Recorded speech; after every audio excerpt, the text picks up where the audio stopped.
To speak and think. That's the name of today's class. So,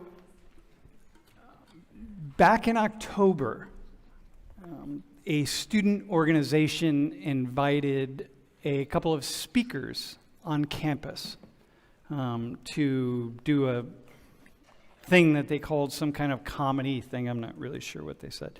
And many students and non-students alike took issue with these two speakers and thought that they should not be invited. And as a result, there were protests. And it was happening right down the hall here, and it got shut down. And so it never happened. The president pulled the plug, or the police pulled the plug. I'm not sure who pulled the plug, but somebody did, and it did not happen. And I thought at the time,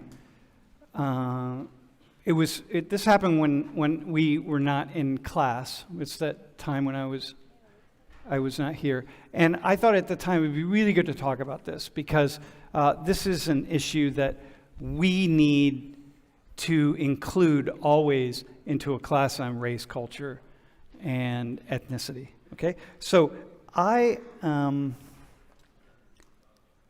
so let me say a couple things. One, I am, when I did my PhD work, I studied social movements, I studied revolutions, and social change and conflict.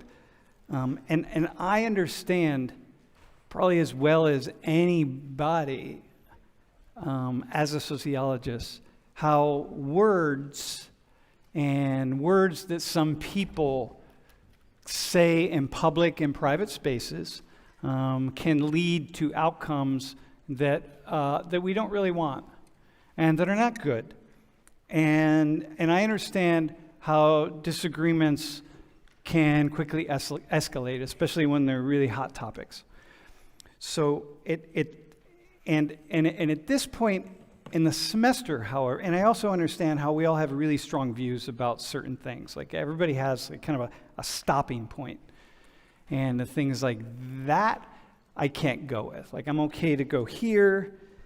I'm all right talking about this. I'm all right if somebody says this. But this right here, whether it's a word or an idea, like that's my hard stop. I'm not going to be able to go for that.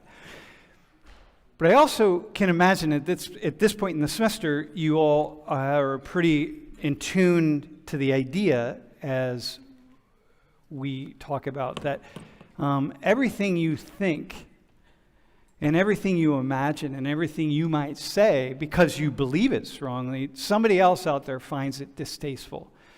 And there are certain things that you think that you can't even imagine that somebody would find distasteful, but they actually do.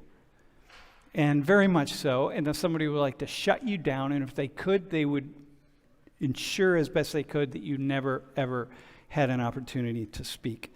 Let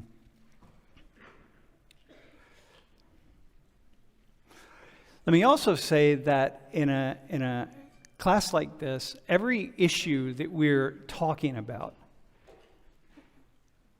that for which we are seeking some kind of a solution, whether it's immigration policy or how best to educate children or any number of things, requires some groups of people to change the thinking and the actions of other groups of people. So somebody's going to have to change. When we talk about something in here, like, I don't know, modern day slavery, let's say. Well, you don't just stop modern day slavery without impacting the lives of millions and millions of people and millions of innocent people. I mean, people who really aren't, they're just indirectly connected to this. I mean, things have to change. And so we're really, there's a big struggle for ideas in the marketplace of ideas. There's a big struggle in the marketplace of ideas, I guess I would say.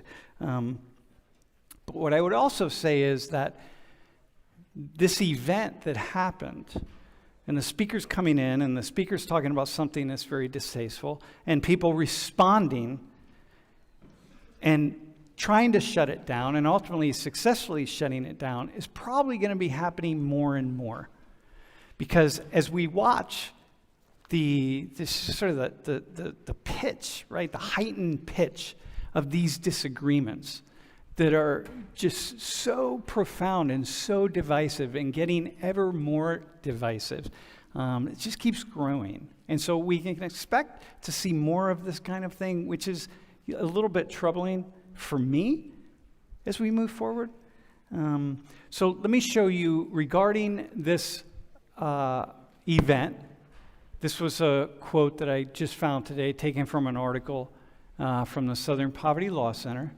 Ignored protesters and experts. Penn State ignored the experts, and I don't know, like I'm not to blow my own horn, but I've been in this business for 40 years. This is what I study. I have a PhD in all of this. I'm probably one of those experts. Nobody consulted me on it, but I'm not sure where I stand on it. But let me also say that if, I'll just leave that up there. If I asked everybody in the room what you think about this, what do you think? Should Penn State have shut down this event? What should Penn State have done? What's the best thing? I'm sure, maybe not now, but I'm sure at the time when things were happening, everybody would have had some kind of idea, some kind of thought. Maybe you wouldn't have had a lot behind it, but you would have some thought. You'd have an opinion. And many of you have friends and relatives or acquaintances who would have really strong opinions.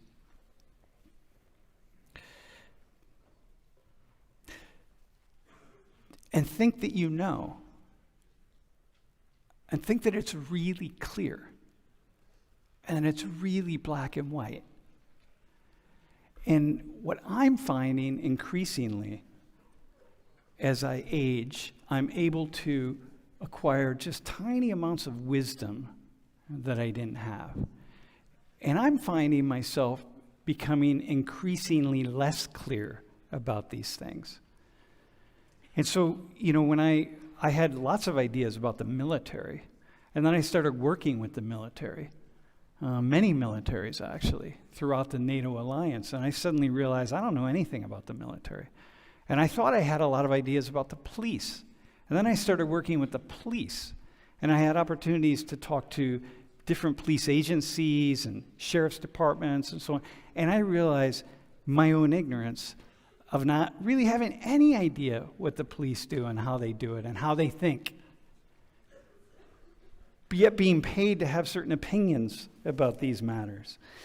So when I think about this issue in the university, ignored the protesters and the experts, and I'm not sure at what point in time we're supposed to listen to protesters, I thought, what do people say? What are we saying? What are my friends, folks over in Old Main saying about this? Because this is a really, really important issue. Because we're not talking about just a singular event. What we're talking about is a nation here. And you do remember the class we gave, I think it was in week 2, when I forget what I called it. It's not just a lot of fun. I don't remember what we called it. Not fun and games. Yeah, about all these, it was, in thinking about the election and so many people, inspired by so many people saying that, hey, we might just have to break up into a civil war. We might just need a war and just flush this thing out and just take care of it all. And I think, wow, this is kind of symptomatic of that. And so we're really in dangerous times. Because this isn't like the 1960s. We're now in a time when we have a lot of guns. And we didn't have a lot of guns in the 1960s. It was a different moment. And so I thought, hey, why don't I contact Damon Sims, who's the vice president of student affairs? Because, these kinds of things happen, right? And there's somebody at the table.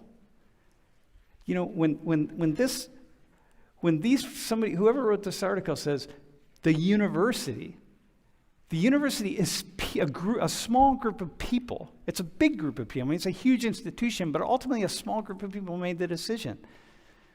And I'm thinking, this is a really complex decision, and these are really very thoughtful people. And they know things that I don't know, and they know things that you don't know. So wouldn't it be a fascinating case study to hear from somebody who's at the table and who's making a decision like that, if for no other reason to show us as we go through life that when we see things that go against what we imagine should happen or should be true, when we see those things, we can take a step back before we weigh in on them and say, wow, this is probably a hell of a lot more complicated than I could ever possibly imagine it is. So let me be thoughtful before I weigh in on social media or whatever it is, wherever I'm going to weigh in. So with that in mind, I invited Damon to class today, and he is here. And he and I are going to I'm going to ask him some questions. We're going to talk about this. Then we're going to open it up to you. And then the last part of the class will pivot in a different direction if we have time. So, Damon, welcome to class. Wait. Hang on a second. Hang on. Can we get a really nice round of applause for this guy? Yeah. There you go. All right. Hey, so thanks for coming. Really, really appreciate it.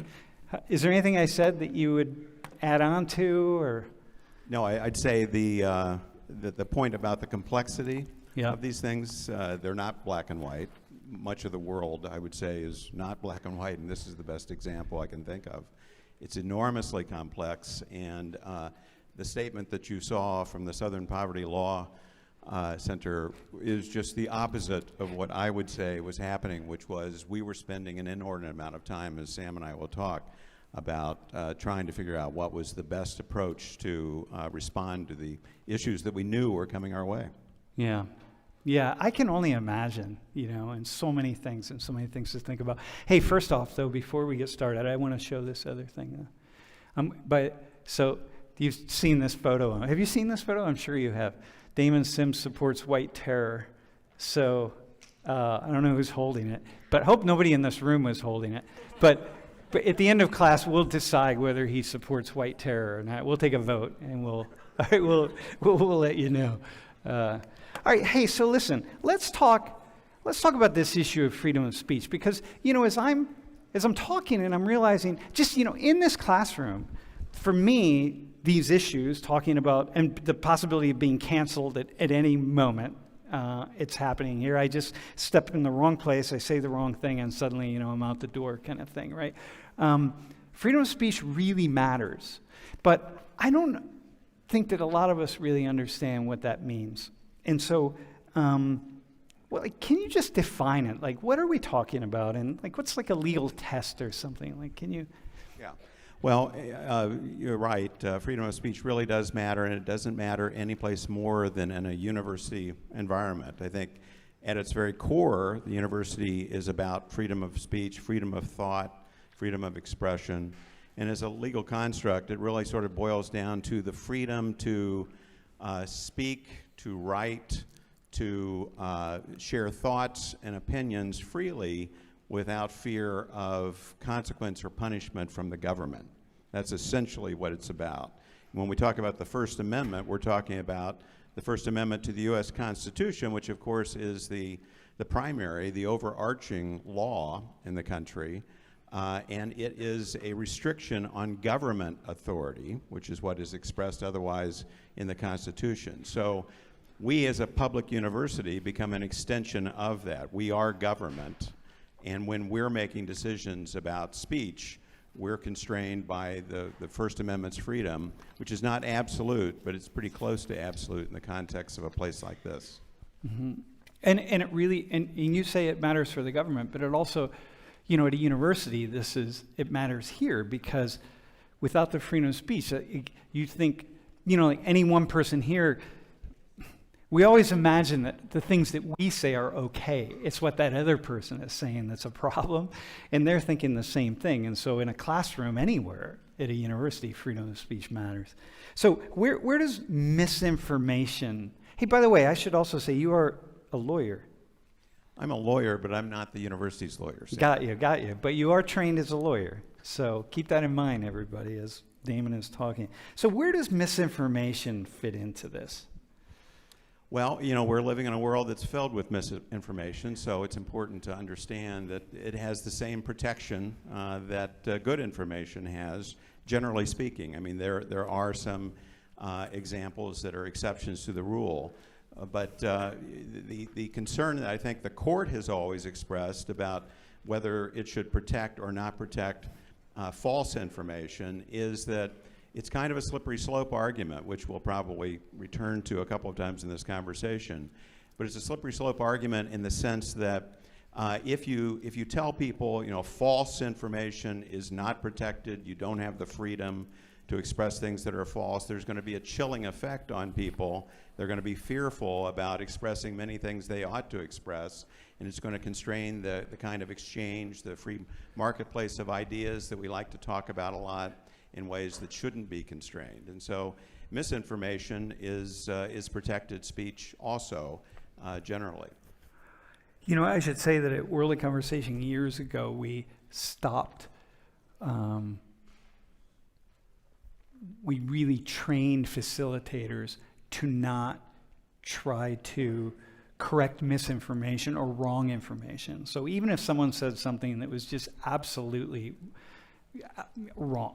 The population in the United States is 100 million people, let's say, and the facilitator is thinking it's not 100 million people, but that we train people, don't weigh into it. Let somebody else do it if they want, but that's not the purpose of this. The purpose is something else. Because if you get into that, suddenly then you spend an entire 90-minute conversation arguing about something that doesn't need to be argued about. So how about harmful speech? Well, harmful speech, and you're going to quickly get to hate speech, of course, it also is protected by the U.S. Constitution. So there are other remedies for harmful speech, but one remedy is not to shut it down.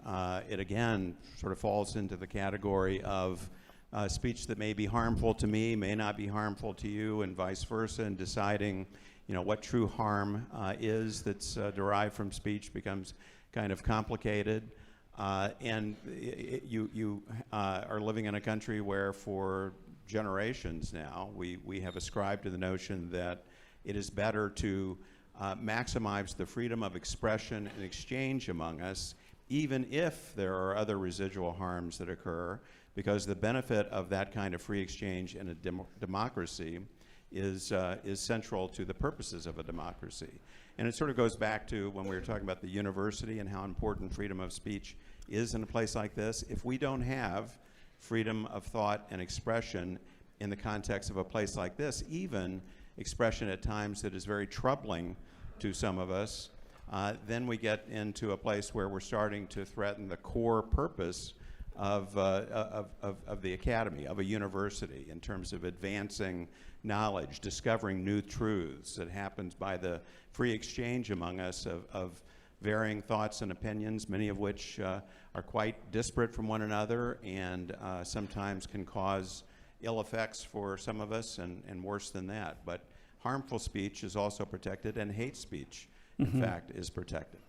And so what would be sort of the contours of hate speech? Well, hate speech generally, and there isn't a good definition that the law has identified, but hate speech is where speech is directed at individuals or groups on the basis generally of race or religion, sexual orientation, gender identity, all the other markers we could think of in a way that is hurtful and hateful. And for a long time now, especially in the context of universities, there have been lots of efforts to try to do something to basically legislate against hate speech, protect people from hate speech. And it goes back to really in the early 80s, there were lots of speech codes that were created on college campuses, and those were challenged. Ultimately, they got to the Supreme Court, and consistently, the court has struck down any effort to legislate against hate speech by the use of a code like that. Yeah, so like I wonder, for example, what about hate speech against men or against white people, right, or against straight people? These things that I think there are a lot of people, including people in this class, who would see hate statements or hateful statements against those three groups, or against rich people, right, the 1%, or Americans or whatever. But I think there are a lot of people who just don't see that as hateful. They're just like, well, that's just okay. But man, I hear some of the most vile hate directed at white people.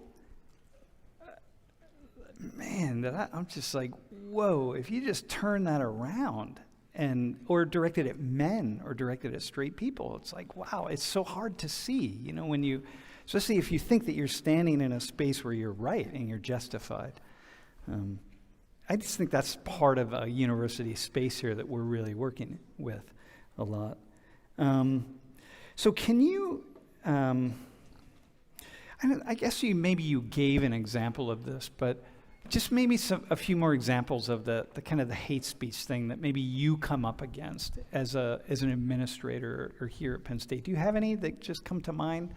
Well, it happens a lot. I mean, it happens with some regularity, and it has for a long time. Increasingly, these places are becoming more diverse. We want them to be more diverse. And as we bring more diversity into the college campus, we find differences of opinion are more pronounced among us. And of course, as Sam's already mentioned, we're living in a peculiar time in the sense that those differences are differences that we're not navigating very effectively, and the conflicts among them are becoming increasingly apparent. But it really is with some regularity that I and others like me hear about hate speech or behaviors that suggest hate on a college campus. It happens in roommate conflicts sometimes because you're assigned a roommate and things may not go well. We've actually had some people claim hate speech in those situations. We've certainly had it in the context a few years ago of an MLK celebration where a speaker who had been invited by the student committee was found to be offensive by the Jewish community or some members of the Jewish community here. And so Sam's right, sort of this free speech for me but not for thee issue arises a lot here, where people find it fairly easy to identify speech that they think is directed at them in a hateful way, a hurtful way, and it seems inconsistent, understandably so, with the university's express purpose of trying to make sure this is an inviting community, a welcoming community, a safe place. And so I think students and others see that as a conflict that doesn't make a whole lot of sense. But again, you go back to the First Amendment, freedom of speech, that concept, the centrality of freedom of thought and expression in a university community, the absolute significance of that, and you weigh that against the speech interest, and more often than not, and certainly the courts always would say that the speech interest prevails over the concerns about hate and offensiveness and hurt and harm. But that's a very hard thing for people to navigate, especially when it feels like that's not what we want to express in a university community. We want this to be one welcoming place, and yet we're inviting, at times it seems, hate among us by allowing the speech that we don't want to hear to be expressed. But again, like we don't like to hear it, everything about this is just troubling to me, because we is never we. We is always, and I know you agree, we is just, like 6 people in this room that have a problem with something, and therefore that entire thing has to be thrown out because 6 people have a problem. And even those 6 people can't agree amongst themselves as to what the actual problem is. But, there's always someone that's going to stand up and say, hey, I don't like that. And so then the question becomes, who do you listen to? Like, how do we listen? Now I want to ask kind of a little bit of a politicized question, but maybe not. We'll just keep it. What I notice is that conservative students, by and large, they say they feel silenced. And I'm often saying, like, and I'm reporting back from talking to so many conservative students over the years, they feel silenced because, a place like Penn State leans left. It's more likely that professors or other students are going to be on the left. I think that professors don't impose their will on students as much as a lot of people on the outside think that they do. But nonetheless, conservative students are often feel like they get silenced or they can't really speak up.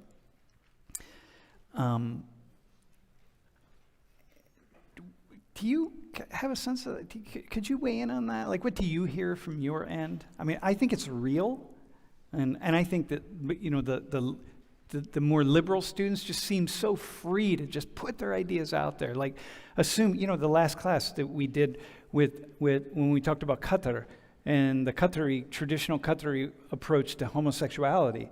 And, so many of you were saying, well, but that's their culture and that's okay. And I was really uplifted by that to say, like, okay, you see that. Like, you can't just go around imposing your ideas. But could you weigh in on that, this idea of conservative students often being shut down? Yeah, we hear that more and more, and Sam's right. There's no denying that a university like this leans left pretty evidently, both among the faculty and the students, the staff as well, quite often, not always. But while it leans that direction, it actually ascribes to the notion that we want to be welcoming to all, and we do not want to stifle the speech of people we may personally or professionally disagree with because of this concept of free and open exchange. We want to be protective of that. And so students, conservative students, I hear from families of conservative students. Their parents will call with this complaint about either a faculty member or some event on campus that caused some discomfort for their son or daughter because it was clearly an expression of a different political view, for instance, about things. And we want to make sure that those students are heard, that they're understood as much as possible. We're not going to shut down the speech that they were troubled by, but we also don't want them to feel like they have to silence themselves. This chilling effect should not exist for anyone in any dimension of the political spectrum in a place like this, and we need to be conscious of that and address it. As Sam said, the event on October 24th was sponsored by some of our own students. Those are students here too, and so they represented a very different political perspective from many other students, and yet they have the same rights as all students to express their viewpoints, share their viewpoints in the way that they chose. Yeah, and sometimes the way that gets shared among conservative students is because of just, I think in a way, the way often they get pushed into a corner. That sometimes it gets shared by having an event like this, where we're just going to be provocative, as opposed to saying, okay, we don't need to be provocative. Let's actually have a really thoughtful exchange of ideas. But in part, it's like it's provocative along the lines of free speech. Let's just really test the free speech, which is what happened with this event, right? Let's test the limits of free speech at a place like Penn State. And then it really got tested, but we don't need to go there. Let's really engage. But sometimes we do need to go there because I think a lot of liberal students don't realize how it's like fish with water, right? The fish doesn't understand the fish is in water. And a lot of times liberal students, just make an assumption that it's all, everybody thinks the way I think, or they should think the way I think about race issues and class issues and gender issues. But not everybody thinks that. And so, and not all the liberals are right. It drives me nuts, Okay. Well, could I say one other thing? So one of the important concepts, I think, is that we only have a First Amendment to protect speech we don't like.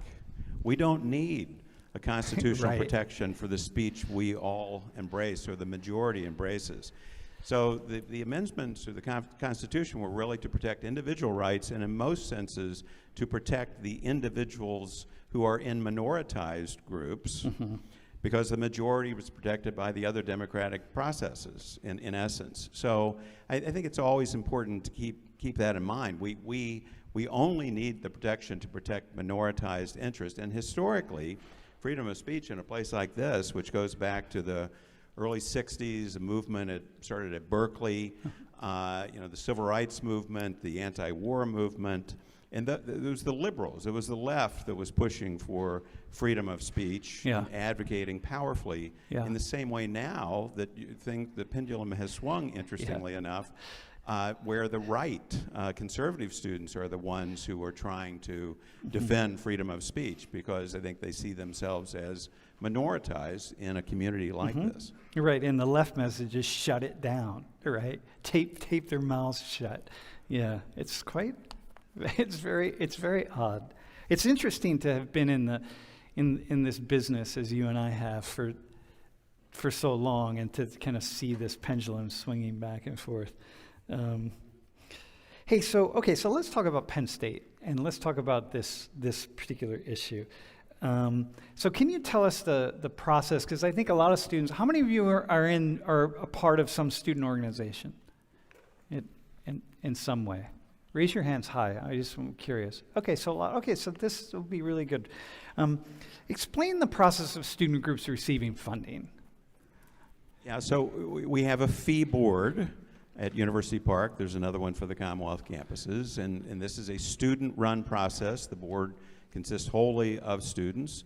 They have some advisors, people who work with them to help manage the process, who are staff, but it really is a student-run exercise. This board allocates about $26 million a year to various purposes, one of which is to give a chunk of change to what's called the University Park Allocation Committee. Some of you may have heard of UPAC. UPAC is where a lot of your student organizations, if you raised hands, you may be getting some funding from UPAC to support the operations of your organizations, to support programming your organizations will do. And so UPAC is also a group of students. It's about, I think, 30 or more students. Some of them are elected, others are selected by the students themselves. And they make decisions about allocating the funds on the basis of some guidelines that they have, one of which, for purposes of this conversation, is, I think it's the second of their many, it's a 33-page document, many guidelines. The second one is viewpoint neutrality. So they have to make decisions about allocating funding to organizations for their programming, for speakers they may bring in a viewpoint neutral way, meaning they can't really take into consideration whether they like what is going to be said or they like the viewpoint that's being expressed through the activity. And the reason that's in there, and it's so prominent in their guidelines, is that again, is a constitutional law provision that the U.S. Supreme Court has imposed upon all of us in public universities. But it's a fairly bureaucratic process, UPAC's funding, but it's really completely student managed. Is anybody on UPAC in here? Is anyone part of it?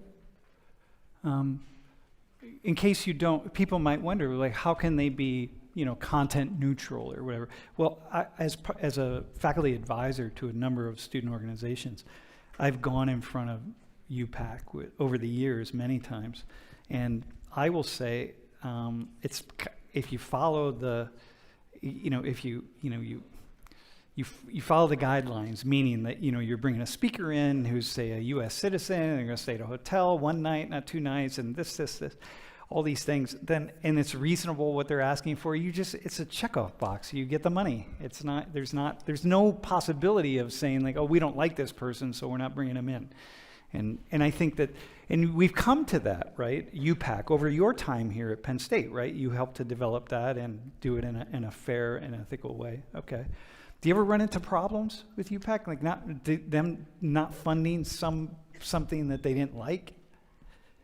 No, the one thing that they can do, they have to, again, this viewpoint neutrality thing is really important, but it doesn't mean they have to give everybody the same amount of funding.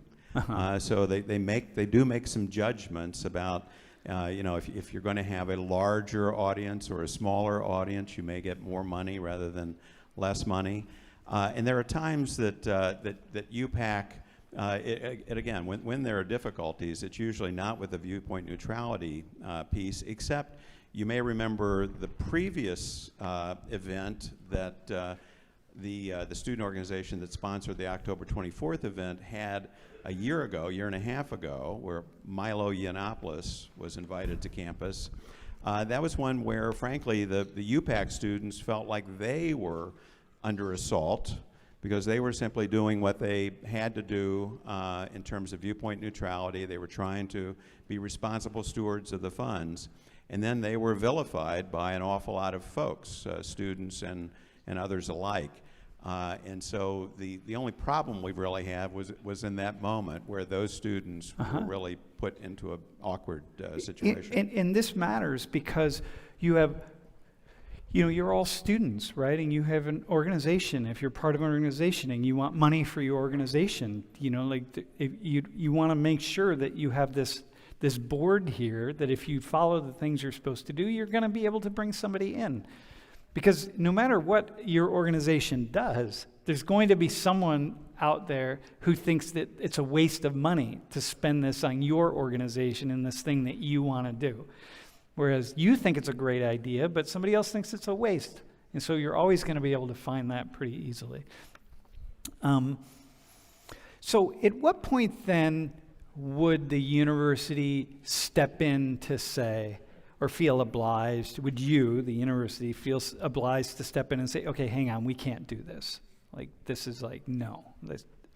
To UPAC or to some student organization or something. Yeah, so, I've been in this role for 14 years, and we've never done that. So we've never felt the need to do that.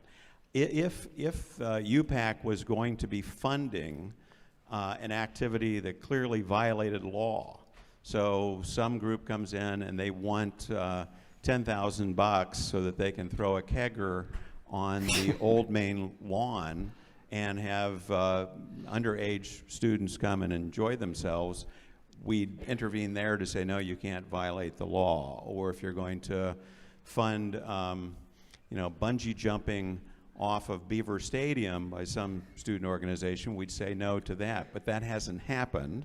When it comes to speakers, we've had speakers funded, as we just had, who, if we had our druthers, we probably would rather they weren't being funded. They weren't being invited here because we know, irrespective of what the Southern Poverty Law Center would say, we know the trouble that's coming our way and the difficulty that it's going to cause for all of us in our community in various ways. But we've never weighed in to say no. We have at times had to mediate some disputes. I mentioned a few years ago the MLK celebration, where a student group that really was responsible for organizing these events invited a speaker who some found controversial. Mostly, again, the Jewish community on campus found controversial. And so we get together then and try to engage in conversations with those groups to help them understand one another a little bit better, understand why one might be upset about the speaker, and understand why others feel the speaker was the right person to invite. Those sometimes go well, and they sometimes don't. Yeah. But it's a good effort, and it's meant to be educational for everybody. And even then, when you said, in this case, mostly Jewish students, and even then, only a sector of the Jewish students, I'm sure. Many Jewish students, maybe most, I don't know, are just saying like, okay, whatever, who cares? It doesn't matter. And that's always the case, right? That it's the loud voice that gets put out there. So can you, what I just said about the slippery slope of saying no to certain things, do you have anything to add to that? Because, you want, it's always, it's like, this is with taxation, right? I don't mind paying taxes because essentially the student fee is a tax for you all, right? I don't mind paying my taxes, especially if I get to decide where I'm going to spend the taxes. So if I can do that, then I'll even pay more taxes because I can make that decision. But I don't want to have to follow what other people think would be a good place to spend my money, my tax money. But this is the place we're in a community, right? If we want to live in a community, then we have to accept the differences of opinions and ideas by other members of that community. Yeah, once we get in the business of deciding, we're going Yeah. to pick this viewpoint and we're not going to choose that one, then we're forever obligated to do that. Every speaker we might have on campus. I mean, even Sam inviting me into this class, some group of people Yeah. may want to vet that. You get to the point where if you do it once, Yeah. you have to do it always, and every speaker, if we're just talking about speakers for the time being, every speaker who does speak at the university speaks with the imprimatur, the endorsement, the implied endorsement of the institution from that point forward. And so we can't get there for that reason, but we also can't get there because who's deciding this changes. Who are the elected officials, who's in the administration, the perspective changes. And it may be fine, as Sam's suggesting, if it's an opinion that you support, a program that you support, but it could be that the next authority is an authority that doesn't see your viewpoint or your area of interest as important and wants to shut you down.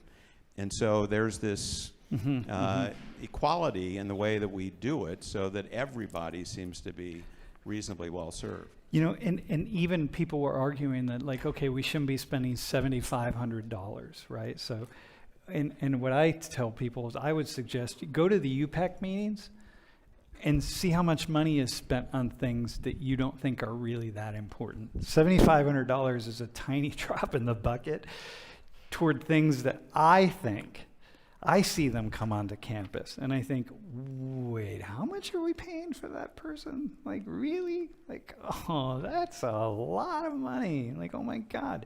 But then I turn a blind eye to it because I think, oh my God, first off, it's not my money. And secondly, like, well, whatever, that's the way it goes. And so if you don't like it, then if you're part of a student organization, get organized and go out and raise money to do your own event and get some of that money. But don't sit back and complain about one event, especially if you don't have any idea what's going on with the other ones. Okay, so we've talked about the university being legally bound to this. So can you say more? So the student group says, hey, we're going to bring these people in. There's nothing you can say about it, right? People say, well, you should have just canceled it. Well, one of the things that is balanced against this freedom of expression, freedom of thought that we're talking about is public safety. So that became a big part of the discussion with regard to the October 24th events. We have an obligation to do all we can to make this as safe a community for all of us as possible. And that's true all the time, even as we have an obligation to protect freedom of expression as broadly as we possibly can. So we're constantly weighing and balancing things against each other. And in this instance, we're working closely. Sam's right, there's a group of people, most of us over in Old Main, but not all. The police, the FBI were involved, providing intelligence about what they were hearing out of various groups in because Pennsylvania the and idea was elsewhere. that groups outside of Penn State Outside of Penn State, yeah, because we know that these are speakers who historically have attracted groups from elsewhere, and Pennsylvania has some groups that might be attracted to these speakers. We knew that.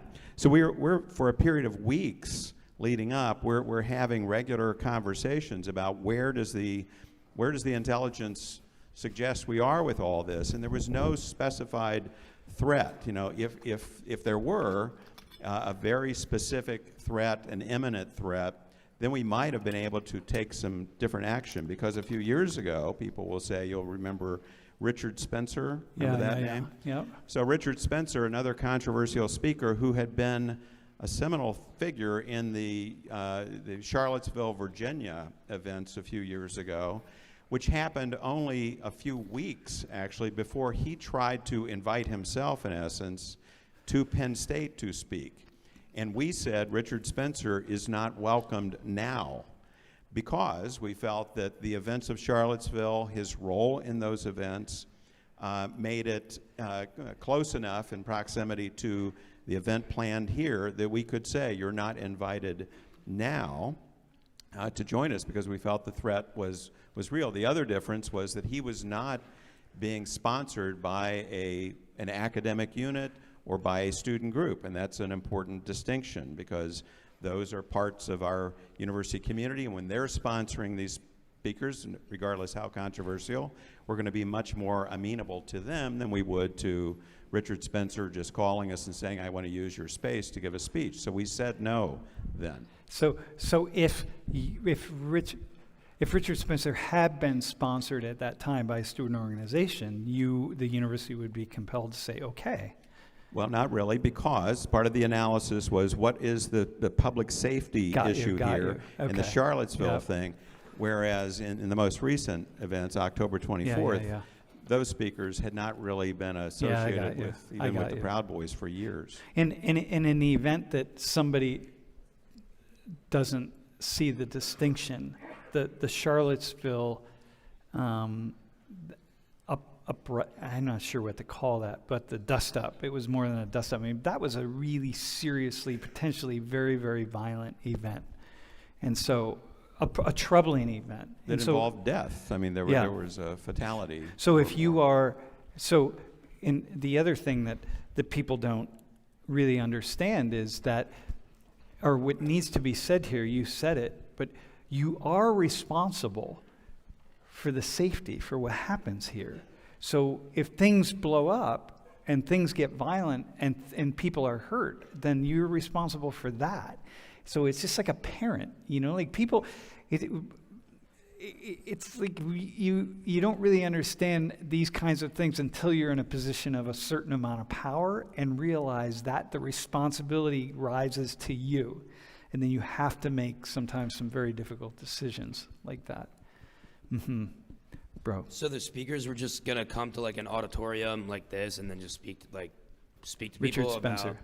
Is this the Richard Spencer thing? Richard everything. Spencer. Yeah. Well, he contacted the hub, seeking space in the hub to come and speak. Okay. And the hub staff let us know that he was interested in space. And so that's how all that got started, the discussion got started. And so, then, go ahead. Like, what I don't understand is if students don't want to hear it, then who cares? Like, I feel like if they don't want to hear it, then just go on with your life, go focus on yourself, and not worry about this speaker coming. Like, if he wants to come and speak, then the people that want to hear him will go and listen to him, and then he does his spiel, whatever, and then it's over with, and it's done. Right. So what I'm just trying to wrap my head around is that students are, so they're just getting offended by this person's background or whatever he's done in the past, so they don't want him coming to speak at the university that they go to. Well, Richard Spencer had led a rally in Charlottesville, Virginia, that ultimately resulted in the death of 2 or 3 people. So it was a little different, and it happened just 3 weeks before he was planning to come here. So it wasn't so much Richard Spencer as what Richard Spencer represented in terms of who else is he bringing with him, what kind of activity is this going to look like? Is this going to be another Charlottesville?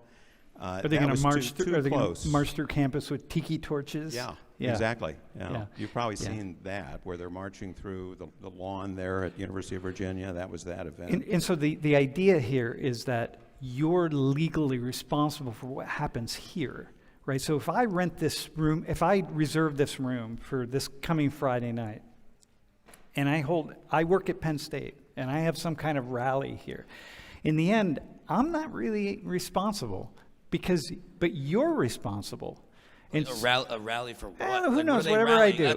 Let's say I do something and we decide that we're going to do bungee jumping from the ceiling. And, we set up ladders in here and we do that. And you don't know anything about it, but I do it anyway. Well, in the end, he's responsible. I'm not responsible. I just did it. And one of you all came in and you died. And okay, well, whatever, we're doing it. And in the end, you're going to take the hit on that. And so that's the thing that all of this also revolves around. So but there were multiple speakers, right?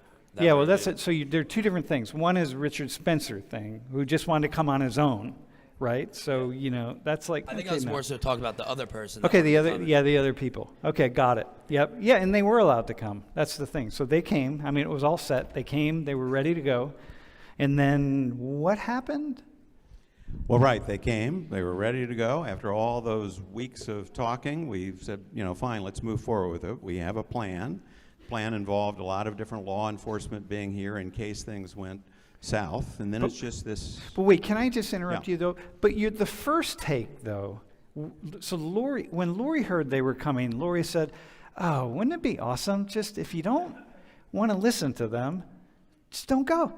Like, whatever, it's fine. Like, just silence. Someone could just show up at the room with a box of crickets. Just put the crickets in the room, and all you hear are crickets. There's like nothing else because no one shows up. If you don't want to show up, don't go show up. Like, who cares?" And I think that was first the university's take, which is like, hey, if you don't like it, don't go. It's all right. That was absolutely our first take. I mean, we communicated that in effect. And yet, there were people who, the mere notion that these people were being allowed on our campus was enough to provoke them to action. So you end up with, competing forces, and we had that. We had the building surrounded by protesters, and then there are counter-protesters protesting the protesters. It's just that kind of mix. And over a period of about an hour and a half, it devolved into, there were fights. The police got to the point where they felt they couldn't ensure continued safety and security as necessary. In the building were students and the speakers. They couldn't ensure their safety. Yeah. And so that's when a decision was made that we were going to cancel the event. So had the students who were protesting taken the crickets approach and just if you find the speech abhorrent, distasteful, then just don't go. Don't listen to them, right? It's like if I go out and say hateful things in a forest and nobody is there listening to me except a tree, it's not really hateful because no one's listening. Well, and the irony is that the protesters probably amplified the message of the people they were protesting by all the attention that has been given to this event because of the reactions of the groups to one another. As opposed to the crickets, you wouldn't have had a whole lot of attention for that. Okay, so let me also say, though, that you say that very judiciously. I will say the protesters definitely amplified, and not just the protesters, but just like ramped it up so much, right? But then, this becomes a question about, hang on one second, I'm going to go over here. But then this becomes a question of, like, when do you step up? Like, when do we speak out? When do we, as opposed to just like letting stuff fly beneath the radar?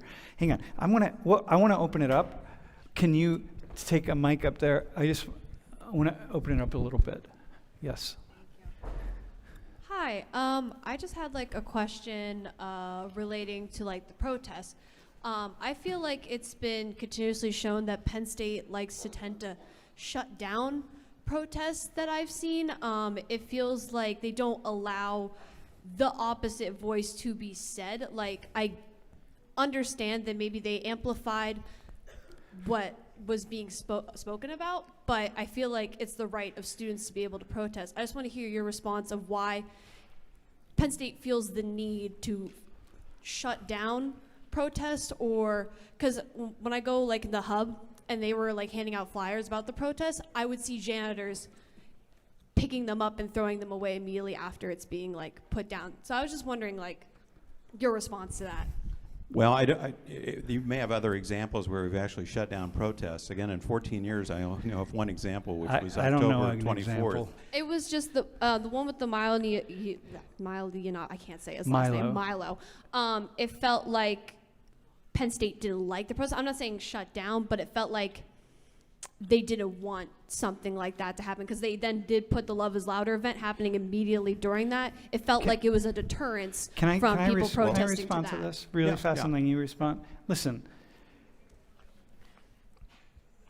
if you were in charge of Penn State, would you want a big clusterfuck happening at the university? Like, would you really want that? Or do you really want that? How important is it for this student group? You're going to bring this speaker in. There's going to be 150 students that show up and watch him. And 150 students, all right, whatever. Go watch a YouTube video. Could you just watch it? We don't want to deal with this. I don't want to deal with it. So you with students, when you something happens in here and I don't want to deal with it. Just leave me alone, man. And so can you imagine that Penn State would say, oh, God, this guy right here, his hair is gray. Do you think but he has a lot of it. So, but with too many more of these things, he's going to have hair more like mine. And can you just imagine for a moment that you're in his shoes and you're going, yeah, God, jeez, okay, but whatever, we're going to let Milo come. But I really wish we didn't have to deal with that. Can you see that? No, I could definitely see that.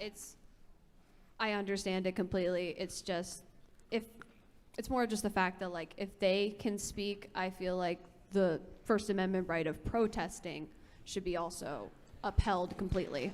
No. And it is. And it is. It absolutely is. But it is.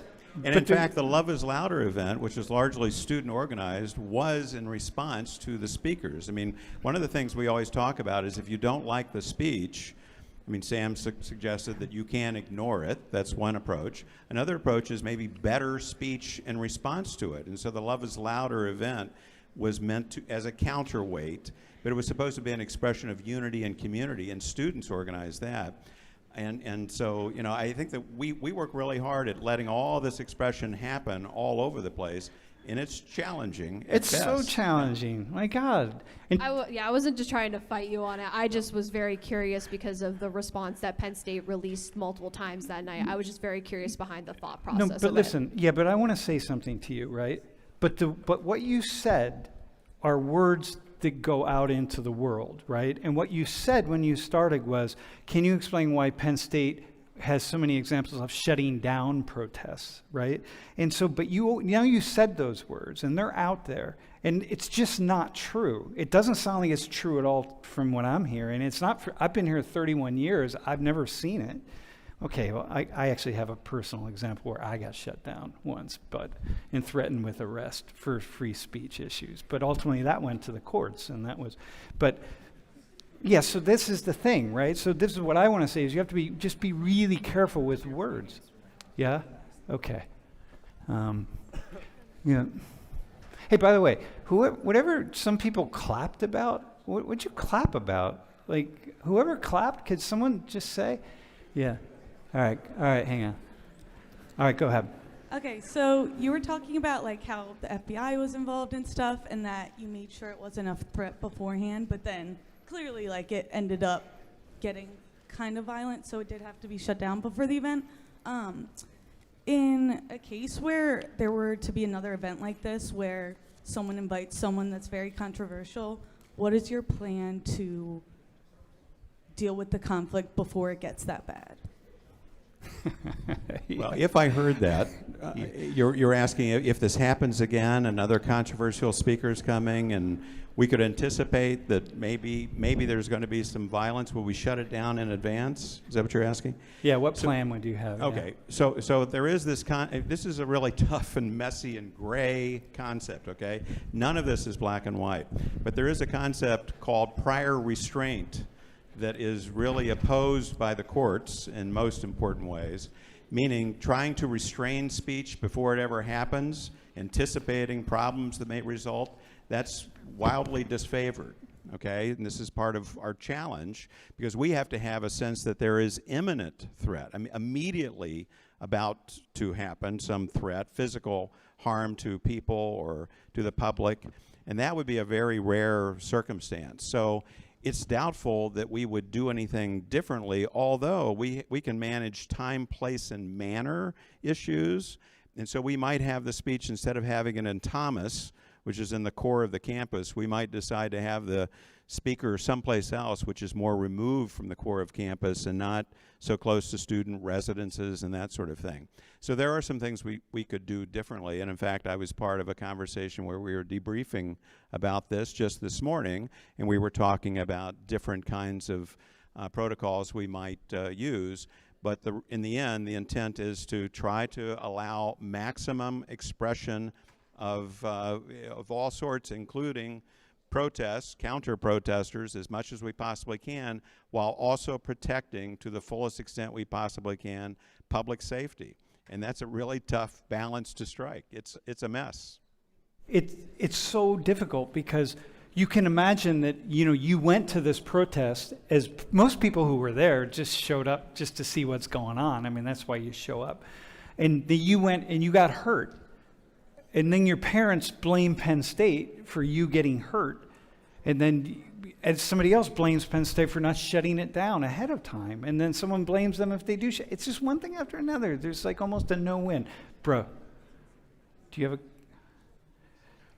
I just wanted to ask you personally, as a university that preaches inclusion and acceptance and has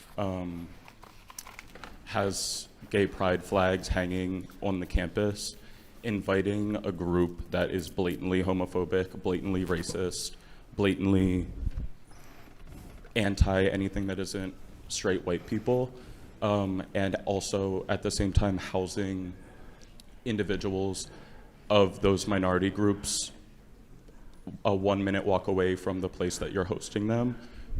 Dude, do you can see I... a problem in that? Dude, can I In first ensuring also this- respond to this In first? ensuring the safety of your students. Dude, first off, can I ask you a question? Yeah. You said invite. Who invited? Did he invite them? No, the student organization. Student organization did. Did you not hear what he said earlier? The student organization has access to these funds. So they applied to get the funds, just like the LGBT, all the queer student organizations have access to the funds. And they want to bring somebody in to support, I don't know, a speaker who is trans to talk trans issues. They get the money, they bring it in, and so that's okay, right? For you, that's great. But this is another student organization that has different opinions. And they said, like, okay, well, we're going to have access to those funds too. And like, so he didn't invite them in. He said, I'm not really sure this is a good idea. If I have my druthers, they wouldn't be here, but whatever. But he didn't invite them in. So now, with that in mind, can you rephrase your question? Do you think allowing a student organization and allotting them funds to invite a group that is blatantly racist and homophobic into a community that houses, like, students pay money to be housed on this campus, a 1 minute walk away from where you're supporting, not you, the student organization is supporting them, do you find that not to be an imminent threat to the students that are paying to have safe housing on campus? Well, I don't define imminent threat. The law is defined by the courts, and that wouldn't meet the imminent threat standard for what it's worth. But I've tried to be as plain as I can in trying to point out that the challenge of trying to balance these various interests, it's really extremely hard.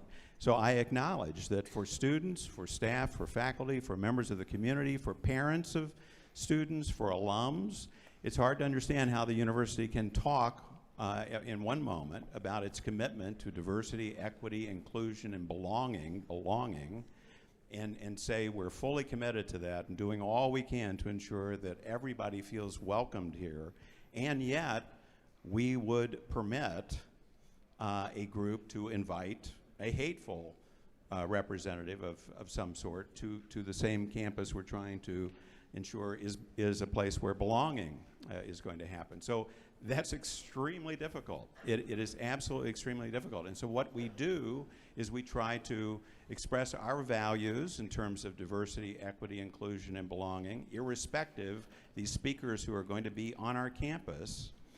We also understand that inclusion, again, these were students who invited them here.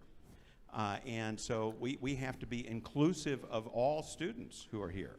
And they may not agree with your perspective about things or even with my perspective about things, but their perspective is also a perspective that has to be represented in the inclusion effort that we're trying to pursue. We try to ensure that we communicate that we have resources to support students who are harmed, who feel threatened, who feel like they're unwelcomed. We have support mechanisms for them. And we use better speech in contrast to what we think of as bad speech, that may be hurtful speech, to remind people of the value of community and how we're trying to be mutually supportive. It's not perfect. It's not black or white. It's not either this or that. It's a messy gray world that I inhabit. At least everything's gray in my world. And so this issue is perhaps the most gray of all for an institution like this. Okay, so I'm going to ask you a question that if Lori is listening, she's going to be really pissed at me for asking you this question, but I'm going to ask you. And I have to as a sociologist, right? If students here take the crickets approach, okay, this guy, the guy who came, and he's out there speaking somewhere else right now saying stupid stuff, right? And he, you know, he's a guy, the one guy who came, like he's promoting violence. And I'm like, dude, do not, this is deeply troubling, right? But he's doing it right now. Is anybody threatened in here? Does anyone feel threatened because he's out there somewhere talking to somebody about violence and the need to be violent? So if we take the crickets approach in 101 Thomas down the hall and no one shows up except him talking to himself, where's the threat? Can you answer the question? Where's the threat? Well, I think that's pretty much what our view was, and we made that plain. I mean, frankly, I think Uncensored America was unhappy with us because we made some statements as an institution that seemed contrary to their freedom of expression viewpoint, but we were allowing them to have their event, so that was balancing that out. But you're right. If you take the crickets approach, you're not amplifying the hateful message that you're so offended by and that you don't want amplified. When you take the approach that was taken, we clearly have amplified the message. We wouldn't be having this conversation, I don't think, had the crickets approach been taken. No, and dude, you understand? Like you're in this class, right? Okay, so you know my approach on all these things, right? So I'm not making light of this, but I'm saying like we have to work this out somehow. And like what I don't like is when the rhetoric gets ramped up, like this is a threat to the public safety of our Penn State students. Not if you take the crickets approach. It's not in any way. It wasn't at all. It didn't seem to me. Lori watched an hour and a half of the video. Didn't seem to me until the students showed up, who were protesting and like starting screaming all sorts of hateful stuff that I wouldn't repeat to my wife, let alone to my mother or grandmother or my 80-year-old neighbor, the stuff that y'all students were saying. It's like, man. And like that seemed to me, that's where the threat started. I'm like, okay. So I don't know, it's just a thought. Like I just like, you can be more judicious, but I'm going to be a little bit less so. God. And part of this is what I've witnessed in, and remember, I'm the guy that tried to that Fox News and Tucker Carlson tried to cancel 2 times. Sam. You know, maybe here, this guy down here. Yeah. Here. In the no. Okay, go ahead, bro. Yeah. Yeah. Like I just want to interject because my question's actually related to your point about the crickets approach, and also to Mr. Sims about your planning and the steps you look at. How do you think the internet, social media, the fact that we can get things at a fingertip, or the anonymity of internet where we're kind of like protected by that, kind of like stops that cricket approach, or like what kind of like concerns do you have now in this day and age compared to your job maybe 14 years ago? Like what are the concerns? What's different? Yeah, well, the internet just further complicates things because there's more speech out there, and it's unconstrained by many things these days. It's just that's where a lot of the hate speech that we've gotten complaints about has been on social media quite often, and we're expected to do something about that, to monitor that, to manage that, and we really can't because of the enormity of it, and we don't have the resources for that. But it has just made this problem that we're talking about that much worse. Wait, hang on. Yo, hang on. My watch says we have 3 more minutes, and Damon is finishing a point, and then we have 1 more question. So, go. I finished my point. You finished? Yeah. Okay. Go, bro. Okay. I understand that. Oh. What's up, Brad? Oh. Go ahead, bro. I understand like the legal responsibility you have to, allow the speakers to be here, and the responsibility to, protect like student safety and everything. But what do you say to, and I also understand the cricket approach that you guys were just talking about, and that maybe, his message wouldn't be shared and spread so much if just no one would show up. But what do you say to, so October 24th was an example of when students came and caused a ruckus and protested, we effectively stopped him from speaking, and so that was also a method of stopping his message from being spread. So what do you think is the best way to like deter protests in the future when my goal, I went to the protest for a few minutes and my goal was not to protest Penn State. It was to protest like that guy and those people and to not let their message be spread. So what do you say to me when I was successful in my goal of stopping him from speaking? Okay, we have 2 minutes. You get 1 minute, I get 1 minute, because I also want to answer to this. Well, let me quickly just say, it's called the heckler's veto. When because of the heckler, something is shut down, that seems like it's violating somebody's speech in there someplace. And so you're right, that this is an example where I think a lesson that has been learned unavoidably is that's the way we shut down the speech we don't want. I just think we all need to be thinking about what kind of world we want to live in. Do you really want government? I'm government, basically, in this. You want me deciding what you can hear and what you can't hear? If you give me that authority in this instance, I have it for everything, and I don't think that's what you want. Okay, final thoughts. Yo, hang on. Final thought. Bro, you may have shut it down, okay? Whoever may have shut it down. But you also... another unintended consequence is that you gained a lot of adherence to another side of these issues, that you gave power to the voice that these two speakers represent in ways that you just don't understand. Okay? So you reached your goal, but you also probably took yourself pretty far away from your goal at the same time. And so I wouldn't be too quick to consider it a victory. Right? Okay, hey, thanks for Damon. Thanks for coming. Yeah.